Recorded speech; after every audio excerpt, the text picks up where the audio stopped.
नाज़रीन, ठुल मां रिपोर्टर सिराज अहमद नूनारी जी रिपोर्ट मूजिब जमायत इस्लामी तालका ठुल पारां फ़लस्तीन सां ज़ुल्म ख़िलाफ़ एहतजाज कयो वियो।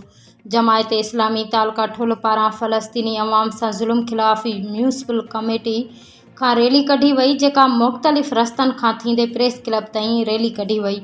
रैली में कारकुननि, शहरियनि ऐं तोड़े नौजवाननि वॾे अंग में शिरकत कई। मुज़ाहिरीन हथनि में फ़लस्तीन जी हिमायत वारा पिना फ्लैक्स ऐं झंडा हथनि में खणी इसराइल जे ज़ुल्मनि ख़िलाफ़ नारा हंया विया। एहतजाज दौरान जमायत इस्लामी कारकुननि चयो त इसराइल तरफ़ां जारी ज़ुल्म बर्बियत ऐं जारियत इंसानियत जी तज़लील आहे। हिननि चयो त इस्लामी दुनिया खे घुरिजे त फ़लस्तीन जी हिमायत में हिकु आवाज़ बणिजी आलमी सतह ते पंहिंजो किरदारु अदा कनि। आख़िर में अॻुवाणनि मुतालबो कयो त अक़वाम मुतहदा ऐं आलमी इदारा फ़ौरी तौर ते फ़लस्तीन में जंग बंदि कराइण लाइ क़दम खणण में बेगुनाह फ़लस्तीन अवाम सां ज़ुल्म बंदि करायो वञे।